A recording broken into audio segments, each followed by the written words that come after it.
if you pay attention to the news about higher education, especially in the United States, it seems like it's pretty easy to find bad headlines wherever you look.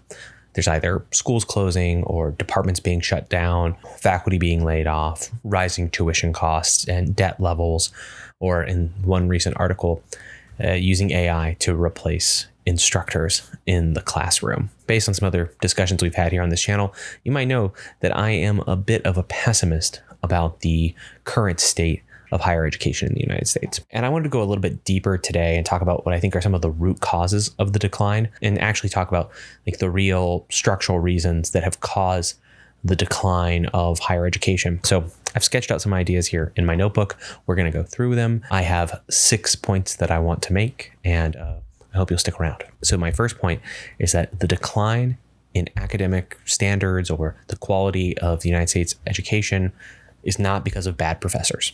So I've gotten a little bit of pushback in the past because people have heard me say things that I think could suggest, when read a certain way, that I am blaming professors for the problems in academia. I think especially this comes up when I talk about adjuncts. For those who don't know, adjuncts are not permanent faculty. They're hired semester to semester. They're usually very poorly paid, and they don't have any kind of institutional support. I have previously said that adjuncts do not provide the same level of education as tenured faculty. And what that gets taken to mean is that adjuncts aren't working hard enough, or that they're just not good at their jobs. I actually think that's not true. I think they often work very hard. They're often very good at their jobs. My point actually is that they are in a system that is hostile to them as adjuncts and also hostile to education. And because they don't have any kind of institutional support, they can't do as good of a job. They can't do their job nearly as well as they could if they had that sort of institutional support. And I mean really basic things like having an office, getting paid a decent wage so you don't have to worry about paying rent every month, or, actually affording books. It means actually being included in faculty discussions about curriculum so that you can have a hand in designing what is taught. It means being able to teach the same classes regularly so that you can steadily improve your syllabus. All of that institutional support makes education better. Adjuncts, sort of by definition, don't have any of that. It's not about their personal ability or even how hard they work. It's the fact that they're not being put in a context which is going to allow them to succeed. Now, if I knew all of this as a student, by the way, I would have been furious. And frankly, I wouldn't have been furious because I felt some sense of solidarity with adjuncts. That would come only much later, after I sort of saw what it was like on that side. But as a student, I would feel like I was getting cheated and robbed. I'm paying tens of thousands of dollars to go to some university, and then I get an adjunct who doesn't even have an office. I'd be furious. And I think not enough people understand just how bad that problem is. And that really, in my mind, is one of those key structural problems with the way that we're setting up education. Similarly, many full-time faculty actually do a very good job teaching. Yes, people in the comments will now point out about how some professors don't do a good job, how some professors actually are lazy. And that's certainly true, but I often think that those really are the exceptions, and they're the exceptions that we tend to focus on rather than thinking about the bigger issues about, are we actually building a culture at universities that is conducive to education? So that's point number one. Now we're going to go into point number two, which is probably the most contentious point that I'm going to make in this entire video, but I got to pay the bills. So before we move on, I want to thank today's sponsor. That's UPDF. UPDF is available on all platforms. That's Windows, Mac. You can have it on your iPad, and it's useful for students and professionals or anybody who loves to stay organized. And I'm an Apple guy usually, and it's kind of nice to have a PDF reader that's more robust than the built-in preview app. And that is where UPDF comes in. UPDF allows you to easily organize your files. It's got this really smooth, slick interface that you can use. When I'm reading a PDF, I'm usually trying to mark sources that I want to follow up later, or asking myself questions that I could try to answer at a later time. And UPDF just makes all of that super simple. It's also, I would say, a really great alternative to Adobe Acrobat, which is sort of the standard software and something I wish we could all move past. There's also UPDF AI, which allows you to ask questions about your PDFs, create mind maps, and more. If you click the link below, you can get an exclusive discount to UPDF Pro, which unlocks even more features. So thanks again to UPDF for sponsoring this video. All right, my second point about education and sort of the structures of universities is that It's not about wokeness. I hate to even use this term on this channel. I have studiously avoided talking about this stuff on this channel because I don't like to get myself in the muck of what I, excuse me for calling it this, like to call culture war bullshit. The kind of stuff that often serves as a distraction from talking about actual issues or actually making people's lives better. And so a debate about wokeness seemed to me like the last thing that I wanted to spend my time thinking about. But every time I've talked about universities, I get people in my comment section. There will be people in the comment section early on who will say, why aren't you talking about wokeness? Why aren't you telling the truth about wokeness? I will even have people in this comment section saying that I am not telling the truth about wokeness.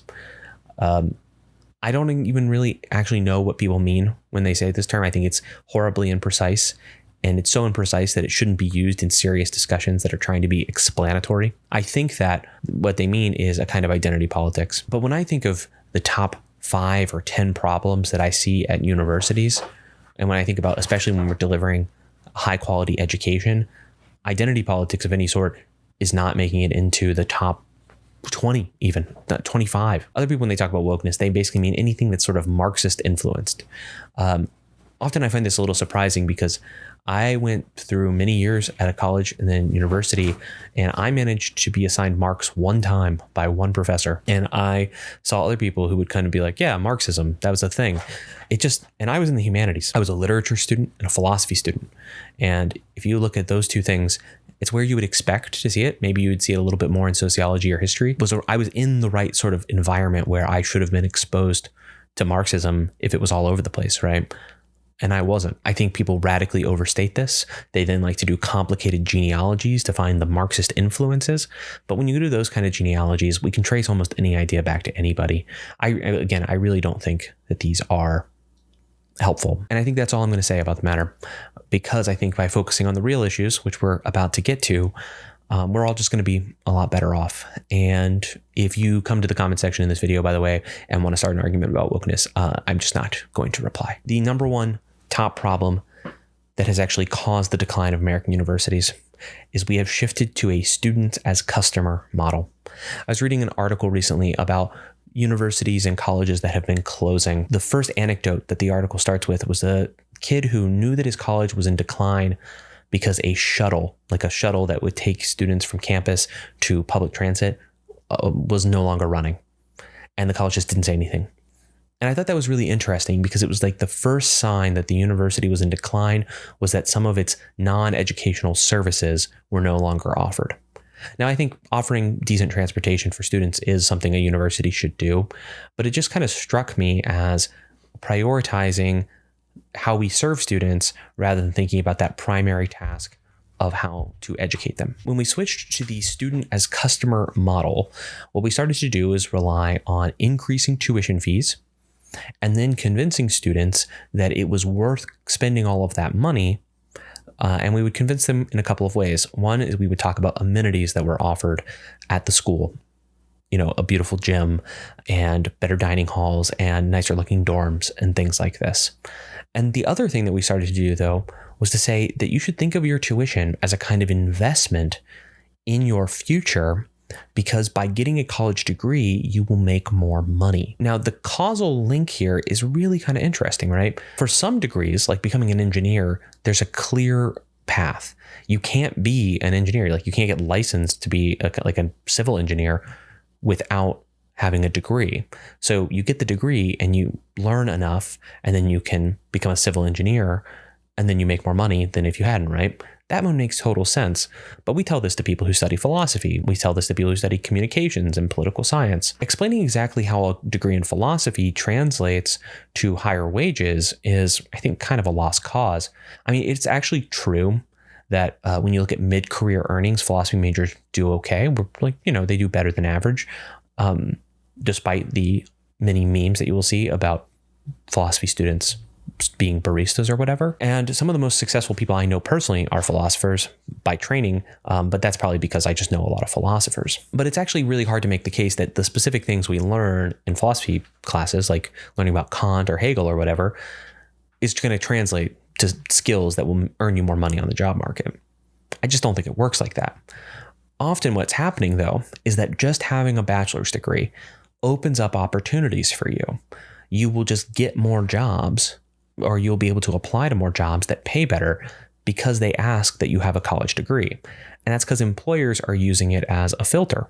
They're using it as a filter. That's a way to filter out applicants so that they don't even have to consider people who don't have college degrees. Employers say that they want a bachelor's degree because it increases candidate quality or something. And then colleges respond by saying, oh, well, the reason you should come to us is because employers want you to have a bachelor's degree. I have kind of come to view that kind of thing as like the bachelor's degree is just like a status symbol that you just like made it through college, and thus you'll be the right kind of person to give a job to. And while I do think that there's still value in those degrees, it's the value that you get from your philosophy degree or your political theory degree or whatever is not strictly economic. But in the student as customer model, we've had to completely switch it up and just treat it as if it's purely economic. We act as if the only justification we can give for the things that we do at a university is about increasing your future earning potential. And I think people have started to see that that's just a bad way to think about the humanities, for instance. And so that's why when universities start cutting majors and they start cutting things, they cut languages, they cut history, they cut philosophy. So they're cutting all of these things which classically made up what a university was. And it's because they don't provide the right kind of economic value. So let's go into a little more detail about this in my point 4. And my fourth point really is just that universities started out having one purpose. They've now switched to having a second purpose, but they don't do either of them very well. And that is going to be a little repetitive with our last point, but we'll go into a bit more detail here. So if you asked a college professor, or better yet, a university president, what the point of the university was, that president would say, oh, it's about molding young minds and teaching them. It's about generating knowledge. It's about passing on knowledge. It's about preserving knowledge. It'd be these really lofty, almost romantic descriptions of the life of the mind. And I think that's beautiful. But then if that same university president was talking to the governor of their state or a big donor, they might say that actually the role of the university is to train future workers and essentially to credential a workforce. But notice that those two goals just are different. And I have this general view, and I think this bears, I think this would hold up to scrutiny, that institutions that serve more than one primary purpose end up not doing either of them very well. So you could have an institution that's all based on education and about the life of the mind. And it could do that very, very well. Or you can have an institution that's all about training people for future jobs. And it would do that very, very well. But if you have an institution that tries to do both, it's going to get pulled in two directions, and it's not going to do either of them very well at all. This is why if you went to like a great books school, like St. John's, for instance, a school, I knew some people who went to St. John's and it worked out very well for them. When you read great works of history, you are focusing purely on that life of the mind for 4 years. I think you're going to get a top quality education at a school that does something like that. Great books programs are not the only way, but it's one way. Or if you wanted job training, well, you can go to a vocational school. If you're just looking for a job that pays well, oftentimes that'll do okay. The point is that these are two very different kinds of institutions. They're doing two very different sorts of things, and they have two very different kinds of missions. And that's fine, and that's good. But the sort of normal, regular university kind of sits uncomfortably in between. Because it sits uncomfortably in between, you'll have a weird mix of students. So I previously talked about how a lot of students just viewed their general education requirements as just things they had to get done. They had to get them done because they were required, but they really just wanted to go take their classes in engineering or in chemistry or whatever it is that they were studying. So I had them in my philosophy classes, and they obviously did not want to be there. And it's very difficult to teach a class full of people who don't just not want to be there, but are like actively against being there, that feel like you're wasting their time. It's difficult as an educator to do your job well in those contexts. And I would say it's probably not great for those students. And that's because many of those students came into college thinking this will train me for the job I want, like being an engineer or studying chemistry so I can go become a doctor. And essentially we were telling them you had to do this, but on the way you had to go take some philosophy classes. I want everyone to take philosophy classes. I want everyone to read philosophy. Doing it in this way, I think breeds a kind of contempt from students, and students end up being kind of resentful that they have to do this sort of work. And while ultimately I disagree with them, I think they're wrong to view it this way. I can't really blame them for feeling this way. On the other side, you have students like me, I was one of these students who only want to do the sort of heady humanities kind of studying. And that worked out really well for me. But they have to then kind of justify what they're doing in terms of their economic decisions. And then they often go into a huge amount of debt. And it's not clear that the debt that they take on sort of is economically rational, or that they're going to make it all back, or that they're not going to feel incredibly burdened by this debt going into the future. So I guess this kind of pivots to, if you were trying to fix a university, one, you would want to stop thinking of your students as customers instead of thinking of them as more like fellow travelers in the life of the mind. But also, you need to get really clear on what the university's mission is. Is it to train workers, or is it to sort of live the life of the mind? Both of those sorts of institutions have a reason to exist. It's not clear to me. In fact, I would say it's clear that it's not the case that an institution can do both of those things well. And yet that's the situation that we have. Point number 5 is that in order to keep students happy as well, we spend a lot of money on things that do not matter. And I mean an immense amount of money. If you look up the highest paid state employee for most states, it is a football or basketball coach at a university. That's kind of a crazy fact. I went to the University of Connecticut for my PhD. I have a great basketball team and a great women's basketball team. Both basketball teams were really astounding. It's a huge source of pride for the state of Connecticut. It is also an immense amount of money that is spent. Like, a huge amount of public funding is spent. Now, for some of the top programs, they make up that money. But for many top programs, they don't. And what you essentially have is taxpayer subsidized entertainment that then is sort of factored into a college budget. So now we actually have, you might think, 3 missions for a university. It's to do this sort of life of the mind, preservation of knowledge, education, research, that sort of stuff, training future workers, and to provide athletic entertainment for the whole state, and also kind of to serve as like a feeder to professional athletics. If you were going to try to rationally design any system, you would not design a system that tried to do all 3 of those things at the same time.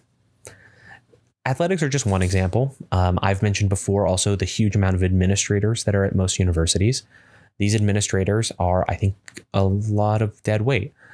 You need some administrators at all your universities, and there are administrators who do very good work. In fact, you might even think every administrator at every university tries to do a really good job. But simply put, there are just too many administrators at too many universities, and that drives up cost. And that means that there are fewer dollars that are being spent on actually educating students. Again, that's a problem. So basically, we have a system that is not the result of individual failure on professors or administrators, I guess. It's not the result of a kind of woke ideology that has taken over the world. It is, I think, a result of treating students as customers, treating them basically as revenue generating units for the university, and a system that has tried to do too many things and thus doesn't do any of them well, and then spends its money on things that are not part of its core primary function. So let's talk about my 6th point here, which is more suggestive than anything, which is that we have to find a better way. I am not against education. I love the fact that I did my PhD. I'm still close to and very fond of many of the people I met through the educational process. And I wish that the universities were excellent. And I wish that they serve students really well. And the worry just is that they don't. And the worry is that we don't serve students very well, and we ask them to go into an immense amount of debt along the way. And I have to wonder if there just are better models. You know, I think there have been some colleges that have opened that have tried to be really lean, and they have tried to start up and provide really excellent education, minimal administrative cost, kind of sparse living conditions. And I don't know if any of them have done well yet. I don't know if any of them are thriving yet. I don't know what it's like to go through the accreditation process as a brand new university, or to establish yourself as one. New colleges and universities can be started. And I'm just always curious about, could we find ways to make it work better? And while I think that the choice of whether or not you should go to college, so if you're a high schooler looking at me and wondering, should I go to college? I'm not going to be the one to give you that advice.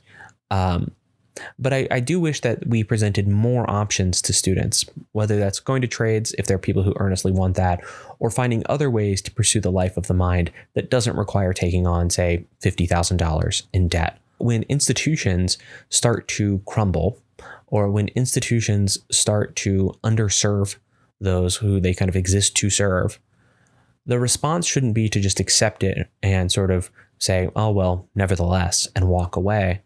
And instead, we should start thinking about how things could be better in the future. I've started to think about this a little on my own, but it's not like one guy on YouTube can change the world. But I do think it would be nice to have a larger conversation.